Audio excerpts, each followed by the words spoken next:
Hello student, आज का topic है लाइसोसोम। ठीक है, आज क्या पढ़नी है? आज पढ़नी है आपको लाइसोसोम के बारे में। लाइसोसोम है वो एक सेल ऑर्गेनल होते हैं। लाइसोसोम दो शब्दों से मिलकर बना हुआ होता है, लाइसो और सोम, जिसमें लाइसो का अर्थ होता है डाइजेशन और सोम का अर्थ होता है बॉडी। तो कैसा है ये? डाइजेशन बॉडी है। इसमें बाहर जो सेल के अंदर सेल के लिए जो हानिकारक या हार्मफुल मटेरियल होते हैं, उन मटेरियल का पाचन करने का कार्य कौन करता है? लाइसोसोम करते हैं। आगे जान लेते हैं लाइसोसोम का इसका हिस्ट्री। तो सबसे पहले लाइसोसोम को, ठीक है, फर्स्ट टाइम लाइसोसोम को किस में देखा गया था? फर्स्ट टाइम लाइसोसोम को लिवर सेल्स में देखा गया। ठीक है, सबसे पहले कौन से सेल में देखा गया? सबसे पहले लाइसोसोम को लिवर सेल में देखा गया। और इस लाइसोसोम को लाइसोसोम नाम है सबसे पहले क्रिश्चियन डी ड्यू।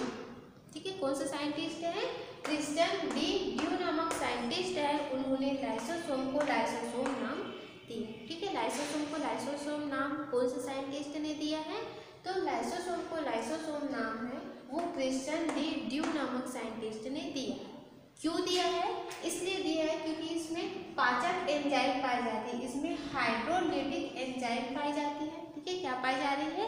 इसमें हाइड्रोलाइटिक एंजाइम पाई जाती है। इस वजह से इसका नाम लाइसोसोम रखा। ये इस हाइड्रोलाइटिक एंजाइम में, इस हाइड्रोलाइटिक एंजाइम को पाचक एंजाइम भी कहा जाता है। ठीक है, डाइजेस्टिव एंजाइम भी बोल सकते हैं, पाचक एंजाइम भी बोला जाता है। आगे देखते हैं इसका ऑक्यूरेंस इसका डिस्ट्रीब्यूशन देख लेते हैं, कहाँ कहाँ पर पाई जाती है। तो ये मनुष्य के आरबीसीएच में, ठीक है, लाल रक्त कणिका में और प्रोकैरियोटिक सेल्स में लाइसोसोम है वो नहीं पाई जाती। ठीक, किसमें नहीं पाई जा रही है? ये लाल रक्त कणिका है, ठीक है, मनुष्य की लाल रक्त कणिका और प्रोकैरियोटिक सेल्स है, इनमें लाइसोसोम है वो नहीं पाई जाती है। इनमें लाइसोसोम है वो नहीं पाई जाती है। लाइसोसोम है वो एनिमल सेल और प्लांट सेल दोनों में पाई जाती है। ठीक है, लाइसोसोम है वो प्लांट सेल और एनिमल सेल दोनों सेल्स में पाई जाती है, जिसमें एनिमल सेल में सबसे अधिक मात्रा में लाइसोसोम है वो पाई जाती है। प्लांट सेल में सभी प्रकार के प्लांट सेल्स में लाइसोसोम है वो नहीं पाए जाते।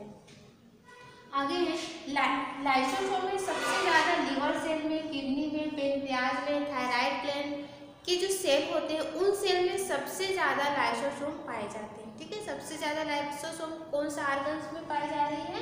तो लिवर के सेल्स है उसमें, किडनी में, पेनक्रियाज में और जैसे थायराइड ग्लैंड है उनकी सेल्स में बहुत ज़्यादा मात्रा में लाइसोसोम है पाई जाती है। आगे देख लेते हैं इसका साइज एंड शेप। इनकी जो साइज देखते हैं 0.2 से 0.8 माइक्रोन तक होती है। ठीक है, इसकी साइज कितनी होती है? 0.2 से 0.8 माइक्रोन तक होती है। और सबसे अधिक किडनी की लाइसोसोम होती है, सबसे अधिक इसका साइज होता है। कितना है इसका साइज या इसका व्यास है? 5 माइक्रोन। ठीक है, 5 माइक्रोन होती है। सबसे बड़ी लाइसोसोम है वो किडनी में पाई जाती है, जिसका व्यास है वो 5 माइक्रोन तक होती है। आगे देख लेते हैं इसका शेप कैसा रहता है। तो लाइसोसोम में इनका शेप है वो राउंड कहने मतलब गोलाकार संरचना है, कहीं कहीं पर ये क्षण आकार की और ये अनियमित आकार की भी संरचना होती है। ठीक है, ये समझ में आ गया कि लाइसोसोम में दो शब्दों से मिलकर बना हुआ है। एक है लाइसो जिसका अर्थ होता है डाइजेशन और सोम मतलब होता है बॉडी। तो डाइजेशन बॉडी है एक प्रकार का। इसका हिस्ट्री देखते हैं तो इसे फर्स्ट टाइम सबसे पहले इसे लिवर सेल्स में देखा गया था। इसे लाइसोसोम को लाइसोसोम नाम क्रिश्चियन डी ड्यू नामक साइंटिस्ट ने इसका लाइसोसोम नाम रखा। क्यों रखा? क्योंकि इसमें हाइड्रोलाइटिक एंजाइम पाई जाती है, जिसे पाचक एंजाइम कहा जाता है। इसका ऑक्यूरेंस में देखें, इसका डिस्ट्रीब्यूशन देख रहे हैं। डिस्ट्रीब्यूशन मतलब इसकी कहाँ पर पाई जाती है? तो ये आरबीसी मनुष्य के या स्तनियों के आरबीसीएच, लाल रक्त कणिका और प्रोकैरियोटिक सेल्स में ये नहीं पाई जाती हैं।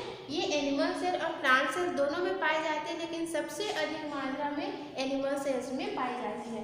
ये एनिमल सेल्स में लिवर है, किडनी है, पेनक्रियाज है, थायराइड ग्लैंड है, उनके सेल्स में सबसे अधिक मात्रा में सबसे अधिक मात्रा में लाइसोसोम में वो पाए जाते हैं। इसके साइज और शेप की बात किया जाए तो ये 0.2 से 0.8 माइक्रोन होती है और सबसे बड़ी लाइसोसोम है वो किडनी में पाई जाती है, किडनी की सेल्स में पाई जाती है। इसका है वो कितना रहता है, इनकी साइज है वो 5 माइक्रोन तक होती है। इसकी शेप देखा जाती है राउंड शेप में, राड शेप में, तक गोलाकार संरचना के रूप में, छड़ा आकार संरचना में या फिर अनियमित आकार में भी पाया जाता है। ठीक है, आप चाहो तो इसका स्क्रीनशॉट ले सकते हैं। आगे फिर इसका डायग्राम डिस्कशन करें। आगे स्टार्ट करते हैं लाइसोसोम का स्ट्रक्चर। ठीक है, ये लाइसोसोम है, लाइसोसोम का स्ट्रक्चर है। लाइसोसोम को देखो इस तरह से लाइसोसोम होती है। इस लाइसोसोम को क्या किया गया, कट किया गया, तो अंदर में क्या होगा, उसका अंदर में उसका डाइजेस्टिव एंजाइम पाया जाएगा। तो इसके अंदर में देखिए क्या है, डाइजेस्टिव एंजाइम है और बाहर से ये एक मेम्ब्रेन द्वारा घिरी हुई रहती है। ठीक है, किसके द्वारा घिरी हुई है, एक मेम्ब्रेन के द्वारा घिरी हुई है। ये जो लाइसोसोम है वो गोल्जी बॉडी से बनती है। ठीक है, इसका फॉर्मेशन किससे होता है, गोल्जी बॉडी से। जब मैं आपको गोल्जी बॉडी पढ़ा रही थी उस समय बताई थी कि गोल्जी बॉडी से किसका फॉर्मेशन होता है करके बताई थी, लाइसोसोम का, है ना। ये लाइसोसोम का फॉर्मेशन किससे हुआ, गोल्जी बॉडी से हुआ। आगे इसमें डाइजेस्टिव एंजाइम है और एक सिंगल मेम्ब्रेन के द्वारा ये घिरी हुई रहती है। आगे देख लेते हैं लाइसोसोम का टाइप। ठीक है, लाइसोसोम में कितने टाइप के होते हैं, 4 टाइप के होते हैं।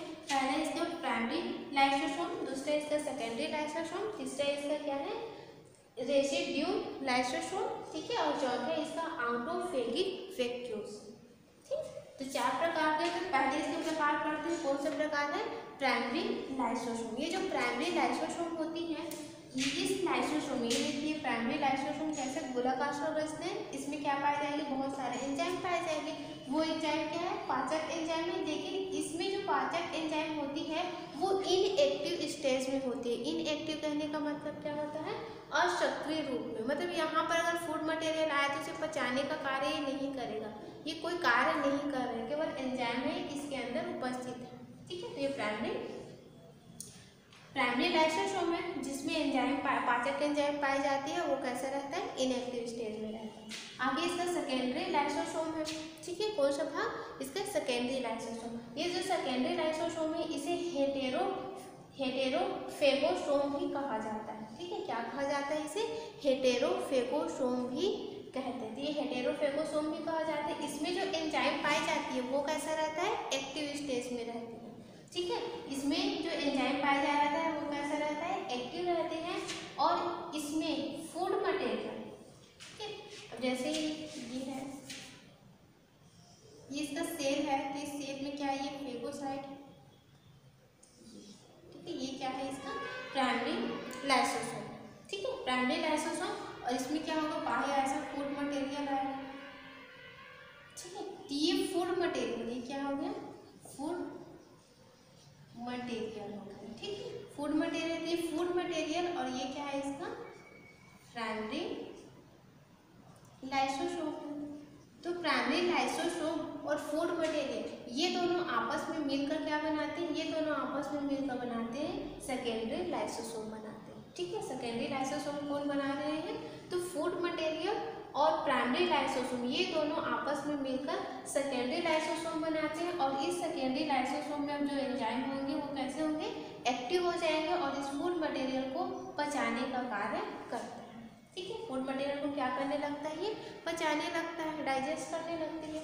आगे ही इसका आगे है रेसिड्यूल लाइसोसोम। ठीक है, रेसिड्यूल लाइसोसोम क्या होते हैं, ये जो सेकेंडरी लाइसोसोम है इसमें क्या हुआ था, ये है इसका सेकेंडरी लाइसोसोम। इसमें बहुत सारे एंजाइम है और क्या आ गया था, फूड मटेरियल था। इस फूड मटेरियल को अभी क्या करेगा, डाइजेस्ट करता है।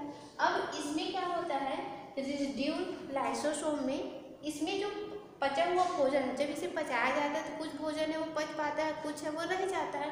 तो जो भोजन है वो पक गए, जो भोजन है क्या हो गया, उसका पाचन हो चुका है, उसे क्या कर दिया जाएगा, उसे सेल के अंदर रिलीज कर देगा। ठीक है, छोड़ दिया जाता है या मिश्रित कर दिया जाता है। और जो बचा हुआ भोजन, जो अपचित भोजन है, केवल उसी को ये लाइसोसोम बताता है। ठीक है, इसमें क्या होगा, एंजाइम पाए जा रहे हैं। तो जो भोजन का पाचन हो चुका है उस पचे हुए भोजन को क्या करता है, ये कोशिका में छोड़ देता है। ठीक है, विसरित कर देता है। और जो भोजन अपचित जो भोजन होते हैं उसे इस वो क्या होता है, इस लाइसोसोम में रहते हैं। इससे क्या कहा जाता है, रेसिड्यूल लाइसोसोम कहते हैं। ठीक है, आगे आते हैं इसके ऑटोफेगिक वैक्यूल्स या इसी को कहा जाता है साइटोलाइसोसोम। ठीक है, क्या कहा जाता है, इसका दूसरा नाम क्या है, इसका दूसरा नाम है साइटोलाइसोसोम। ये साइटोलाइसोसोम है, ये क्या करता है, ठीक है, अब इसी का ही रूप है, ये क्या करता है, इसमें साइटोप्लाज्म के अंदर या कोशिका द्रव के अंदर जो माइटोकॉन्ड्रिया है और एंडोप्लाज्मिक रेटिकुलम, ठीक है, और क्या है, एंडोप्लाज्मिक रेटिकुलम में इन्हें पचाने का कार्य कौन करता है, ऑटोफेगिक वैक्यूल्स या फिर साइटोलाइसोसोम करता है। ठीक है, क्या कर रहा है ये एंडोप्लाज्मिक रेटिकुलम और माइटोकॉन्ड्रिया, ठीक है, एंडोप्लाज्मिक रेटिकुलम और माइटोकॉन्ड्रिया इन्हीं पचाने का कार्य कौन करता है, ऑटोफेगिक वैक्यूल्स करता है। ठीक, इसे एक बार फिर से सुन लेते हैं। ठीक है, इसके टाइप को, इसके स्ट्रक्चर तो देखते हैं। इसमें डाइजेस्टिव एंजाइम पाई जाती है, मेम्ब्रेन होती है। अब इसमें इसका टाइप देख लेते हैं, 4 टाइप के हैं। ये प्राइमरी लाइसोसोम, प्राइमरी लाइसोसोम में देखें कि इसमें एंजाइम पाई जाती है, गोलाकार संरचना होती है, इसमें एंजाइम पाई जाती है, लेकिन उसका एंजाइम है वो इनएक्टिव स्टेज में होती है।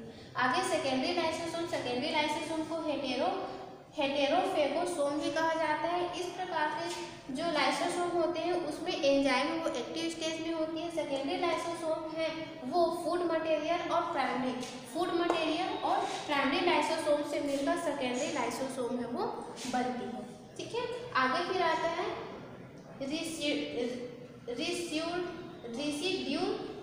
लाइसोसोम। ठीक है, कौन से, रेसिड्यूल लाइसोसोम है। ये रेसिड्यूल लाइसोसोम क्या करता है, ये सेकेंडरी लाइसोसोम में वो भोजन को पचाता है। तो जो पच चुका है, जो भोजन पच चुका है उसे क्या करता है, ये सेल के बाहर विस्तृत कर देता है, और जो अनपचित भोजन है उसे वो लाइसोसोम में रखी हुई रहती है। तो इसे और फिर उसका पाचन किया जाता है।